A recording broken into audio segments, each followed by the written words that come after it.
This is episode 34 of The Calling, a Family Life original podcast for pastors and with pastors as they share the personal and professional challenges they face in answering the Lord's calling on their life.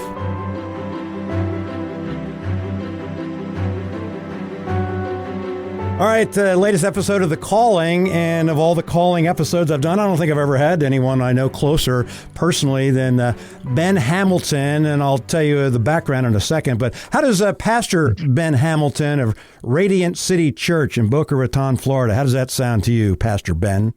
Like pure grace. Yeah, we're talking. We could talk about all sorts of things. I'll give quick background, Ben, if you don't mind. No, please. Yeah, well, Ben was our son, who, by the way, little Will is now 33, or will be 33 years old this year. How old were you when you first met Will? Do you remember about how old you were when you met Will? And yeah, you're asking me to do math. So, I mean, we're talking 16, 17 years ago. So I would have been 25, 26. Okay. Ben was our son's first mentor. And as parents, that meant so much and still does to this day. So started out as a mentorship. But now, fast forward all those years later, and Ben, you've planted a church, and that's what we're going to be talking about today, planting churches and things you've learned and how you were called to that. But Radiant City Church in Boca Raton, Florida. Let's start at the beginning. When was the idea first planted in your heart to plant a church? That may be a long story, but go ahead. Yeah, well, it definitely is. And, you know, I've never considered myself an ambitious guy, you know, like a really, really driven guy. And I know I've been around kind of the church planting world for several years now, and just kind of seen that as a pretty normal attraction point for a lot of people who are wired like that. And so to be honest, I've been kind of resistant over the years, but nonetheless, I've found myself in opportunities where it just seemed like that's the direction that the Lord was calling. And so I'll say like the genesis of it for me was literally at a point where I was not looking to do so. I actually went, this was around 11 years ago now, with my dear friend, Cliff McRae, who I'm actually co-leading this plant here in Boca Raton, as you mentioned now. But I went with him to a small church planting boot camp in Orlando when I was there attending seminary. And I went there just to support Cliff, just because he was really interested in cutting his teeth in ministry. I also wanted to kind of get off the bench. Not that I was on the bench per se, but I'd taken a season after I got called into ministry by the Lord to dedicate some time to seminary, to education, to training. I knew I was real rough around the edges, and I just felt convicted by, James would say, hey, not many of you should aspire to be teachers, and I was like, okay, I probably need to make sure that I submit myself to a process here and just kind of get sharpened in some ways. And so we went to Orlando, Florida for seminary and met Cliff, developed a fast friendship. And he's like, hey, Ben, I want to do this. I was like, cool, I'll go to support you. That's it. Next thing I know is a very small kind of boot camp, little mini conference. And I'm talking with church planners and pastors, and they're like, so Ben, what do you want to do? What do you want to do? I'm like, well, I mean, I guess now that you mention it, I mean, I am ready to get back into the trenches, so to speak. I missed, Steve, you and I, we attended a church plant together back in Tulsa, Oklahoma. And so kind of church planting, I guess, from the get-go, and I got saved in that church. So it was in my bones, I would say. I got to see the beauty, the hardships, just in that season alone. And so I was like, I am ready to get back into the trenches. And they were like, well, where do you want to go? And I was like, well, we really liked Charleston, South Carolina. And the reason why I said that is my wife's parents were there at the time. My family's still back in the Midwest. So it's like, it would be really nice to be near family. We were going through some hard things as a couple, navigating infertility, trying to figure out how to start our family. And we knew it would probably be a gift to be around family during that time. So I was like, yeah, Charleston sounds great. It'd be nice to be near family during this season of life. And they're like, cool, here's a church plant that's getting started right now. They need a number 2. They hooked me up. And next thing I know, I'm going on a vision trip. We're meeting and we're kind of catching a vision. We're like, this sounds like a cool opportunity. It ended up kind of crashing and burning. Unfortunately, um, um, there was just some hard things that we had to go through. The church really early on kind of had to be shut down. The lead pastor had to step away to attend to some other personal matters, and we just kind of had to walk through. My first attempt at helping a church plant was kind of just a massive failure. It felt like, and so that was hard and confusing. But out of the ashes of that, I guess I got asked to help another one kind of start in its place. And I did my best to do that. But Steve, as I'm sure you can imagine, and our listeners can as well, like going through what we just went through, and it was fresh. I wasn't in the healthiest of places. I had become a little cynical, a little, distrusting, and really just hadn't even had time to lick my wounds, and let alone seek help and counsel to navigate them, what had just happened, what we had been through. And so, kind of somewhat reluctantly, we agreed to help out with another one. But early on, I just recognized just those things. They just became glaring, just had to move to the front burner, and just became very convicted. Like, I'm going to be a hindrance, not a help to this church plant. What I need to do, what I felt convicted I need to do, is I need to go sit on row 11 or 12, or somewhere near the middle to the back of a healthy church, and just be a church member again, a disciple, and just get some healing and hear from the Lord, and just figure out what he wants to do with us. And so by the grace of God, I was able to navigate that with a couple of local leaders and the pastor of this young church plant. Got the blessing, and we were all on board. So we went and did that. And I kind of thought, Steve, that I was walking away from any church planting again, because I was like, okay, here we are, 0 for 2, it feels like. And, so I just began to say, in fact, I would say these words in different settings. I don't have a church planting bone in my body. So we just took that season to heal. I still did from time to time preaching, pulpit supply, but actually my focus turned into hospital chaplaincy. I was like, I'm going to go just serve, because I just want to be with people and shepherd them and love them and serve them. And that just felt like a really practical healing place to do that in. And come to find out, I think the Lord wanted to shape and form a lot of things in me through that time, through that learning experience. So I went through a year and a half of what's referred to as clinical pastoral education, which is where you're doing the work of hospital chaplaincy. And so, but you're also in an educational process where you're going through a very rigorous, very deep, intrusive, I would say, self-awareness journey to understand, how God is seeking to shape and form you as a pastor, and then your identity in that. And so that was rich, but out of that came a burden. That's like, I just met, professing believer. I cared for people from all walks of life, of course, as the nature of that work. But I met a lot of people who professed to be believers in the hospital, in obviously their crisis. And I just, time after time, I began to see a theme of like, and people have not been discipled. They have no framework for how to navigate suffering, or difficult seasons, or just the challenges that come in family dynamics with going through hard things like that. And so I began to be burdened for the local church again, and just want to serve her and kind of be awakened in that way again.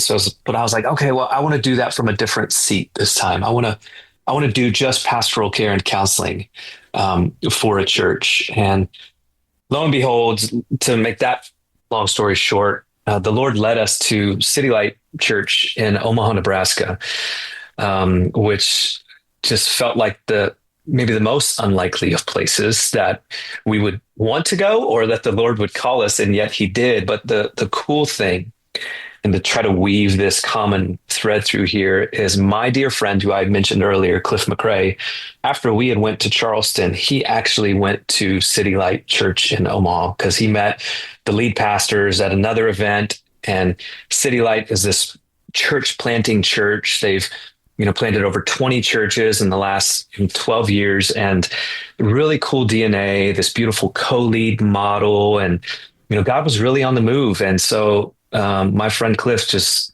decided he wanted to go get his start there. And so he did. And so I had known about this church, and my, dear friend had been there. And since he had moved back down to South Florida to do some church revitalization here. And so I knew about this church. And so that made like the on-ramp to, I guess, getting the call to come there and serve very, very brief. So there was just, since there was a mutual friend and some trust there, they brought me on. It felt like immediately, which was such a gift from the Lord, because by this time COVID had started and I couldn't even get a regular job, it seemed. And we were really stretched and stressed as a family. And so we made that move to Omaha, Nebraska, thinking, cool, I finally, I get to do what I want to do, what I feel safe doing, which is just shepherding, just counseling and caring for people going through hard things. And I get to, kind of leave all those other things behind. And of course, foolish of me to think that, because I went to a kind of a church planting machine, so to speak, that's just so deeply embedded in the DNA. And what I caught there was such a beautiful vision for healthy church planting, which I'll admit I hadn't seen a lot of yet. And so I'd grown pretty skeptical, and not to say that everything they do is perfect and always works out 100% of the time, but I just saw a lot of health where I hadn't seen it before. And so I just really started wrestling. So I served there for about 5.5, just shy of 6 years. And over the course of that time, I just sought to faithfully serve.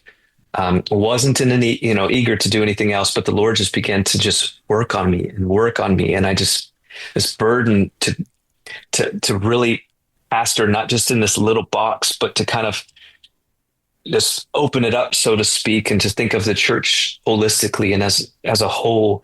That burden began to grow, and I began to see people sent out, and I see the fruit of that. And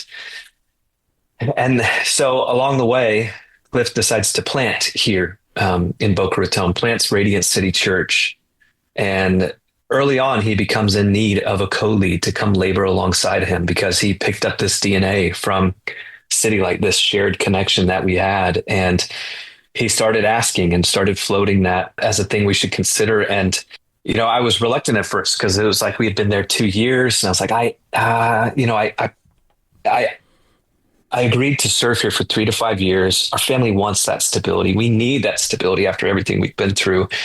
And honestly, I'm just still trying to just figure things out, and I guess gain some courage in some places. And so that continued for the next couple of years. We came up with other excuses. We adopted a child, not just to get out of church planting, but that became a reason so as to put decisions on hold. Once we started that adoption process to go get our daughter in India, we knew we weren't going anywhere until we got her home and got figured out, as a family again.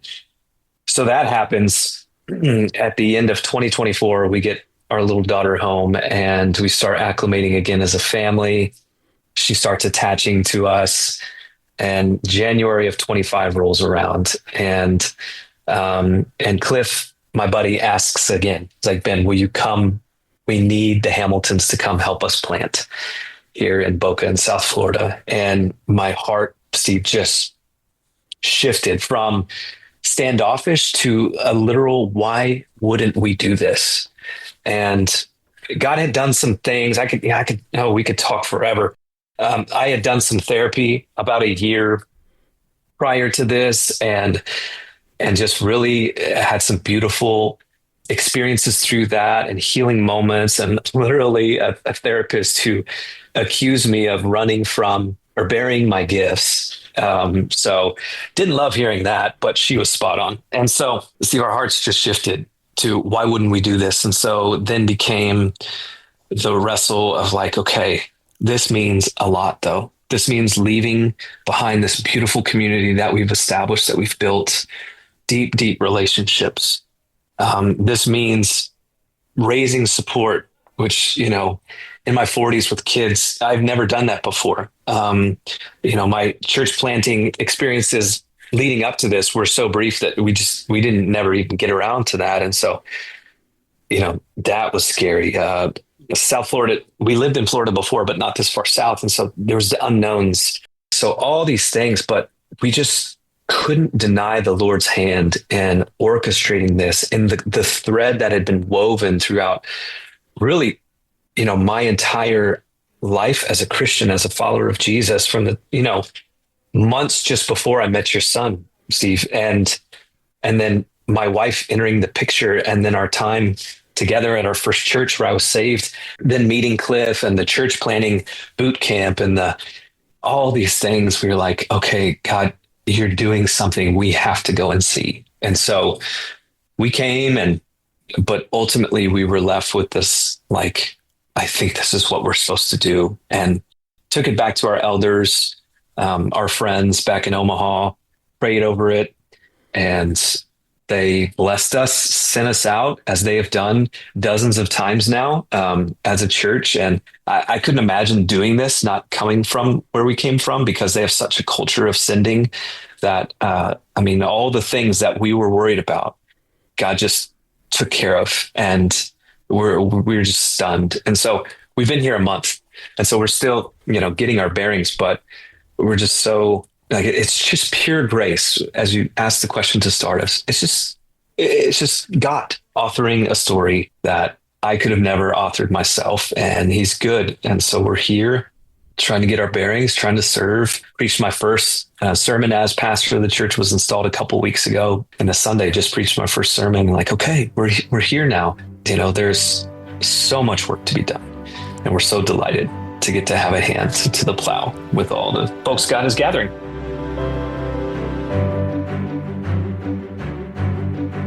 I'm curious, when you go to plant a church, and maybe it could be either way, but as far as the community in the neighborhood, do you choose that, or do they choose you? I mean, there's so many logistical things, I'm sure, involved, like what buildings available and that kind of thing. But what kind of community and neighborhood do you serve, and do you go after looking at a certain area? Talk about that a little bit.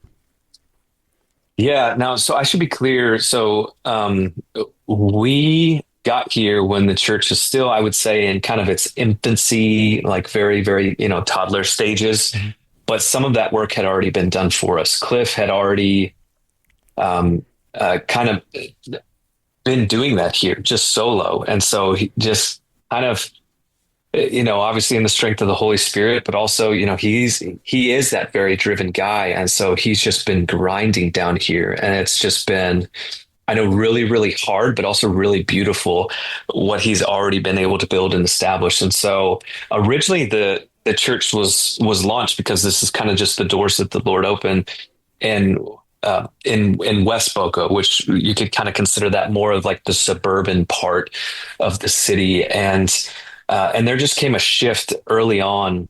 And this is where he really became in need of a co-lead planter and pastor, where God gave him a vision. So again, coming from City Light Omaha, which is where we're from, so they're church planting church, but a lot of their church plants, not exclusively, but a lot of them, they aim to plant in order to reach the city and a campus. So to reach a college campus, we just see that as such a crucial mission field for raising up, equipping, and sending out the next generation.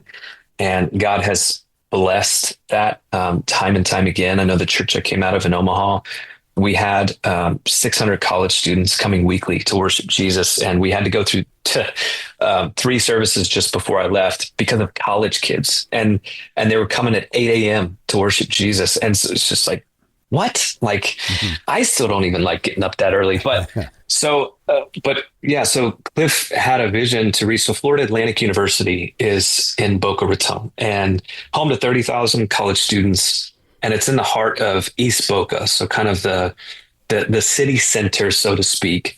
And so Cliff cast this vision, and the church really latched on and said, we want to be a church that's for the city, for the community, but also we want to reach this campus because there's so much work to be done there. And we believe the harvest is plentiful, but the laborers are few. So we want to be laborers ourselves and seek to raise up more there. And so, because college, you get this beautiful mix of the nations gathering, as many international students gather there and people move and flock to come do college, and honestly, a really beautiful location. But, and so we are here because of largely Cliff's vision and efforts. And so, so that was kind of nice for me in that sense, because again, as I mentioned, I'm not a super ambitious guy. And so it's nice. And what we've already seen, even in the co-lead model, is this beautiful complementary gifting, wiring vision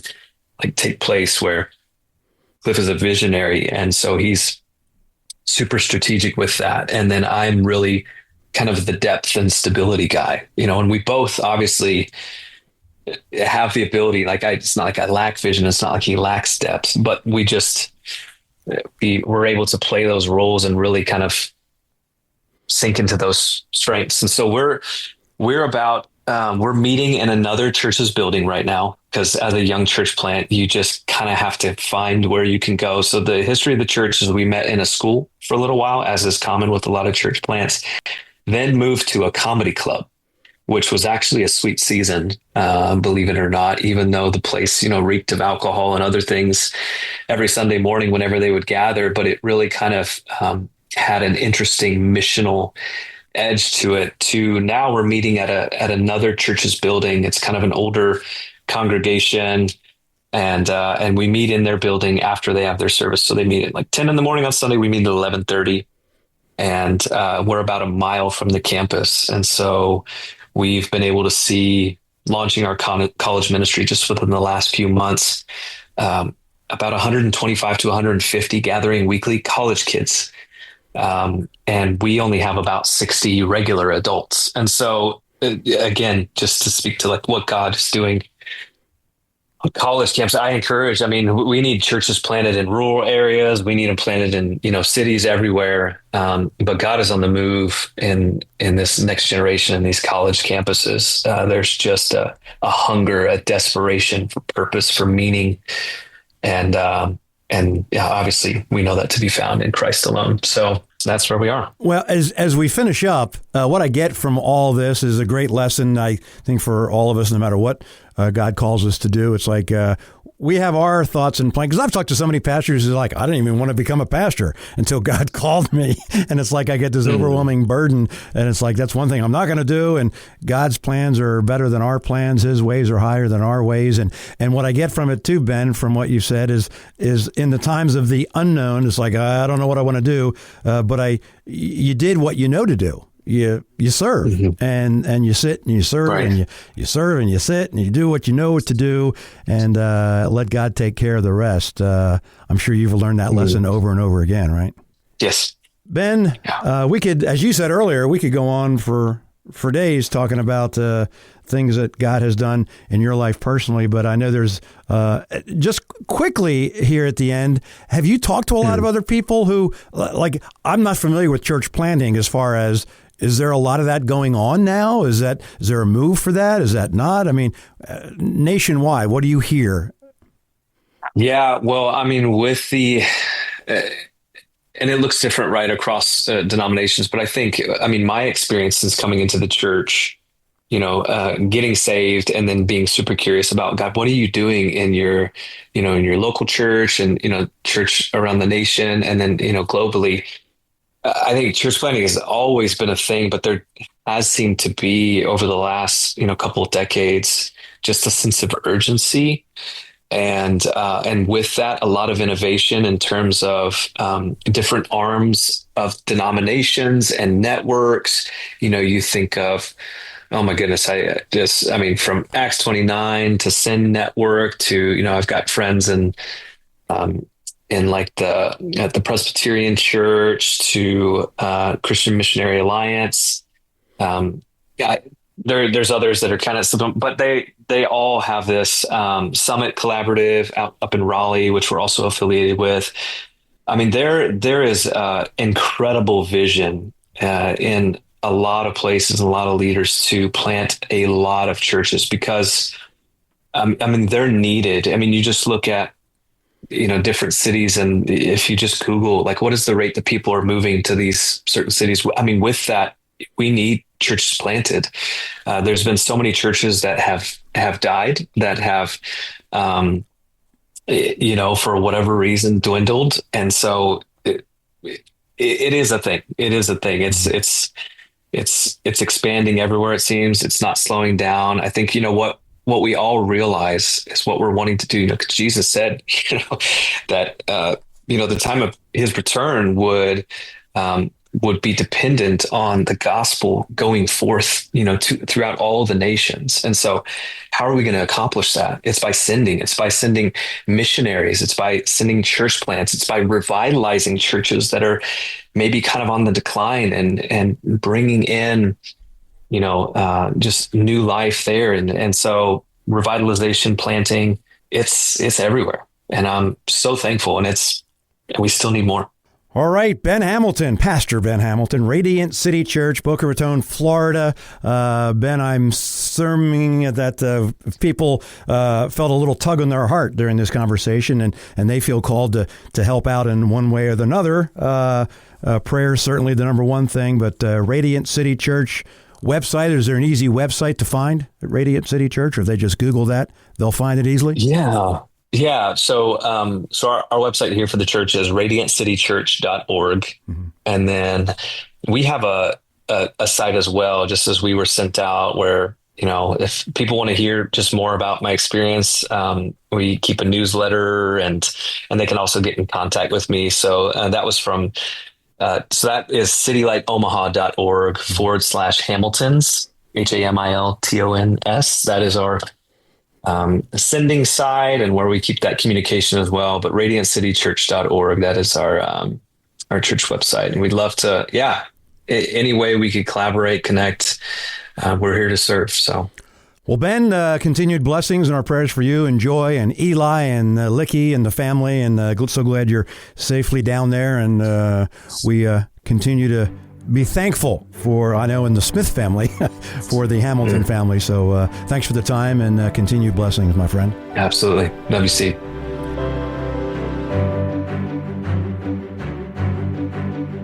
Thanks for listening to this episode of The Calling, a Family Life original podcast. Be sure to click the subscribe button to get notified when future episodes are available.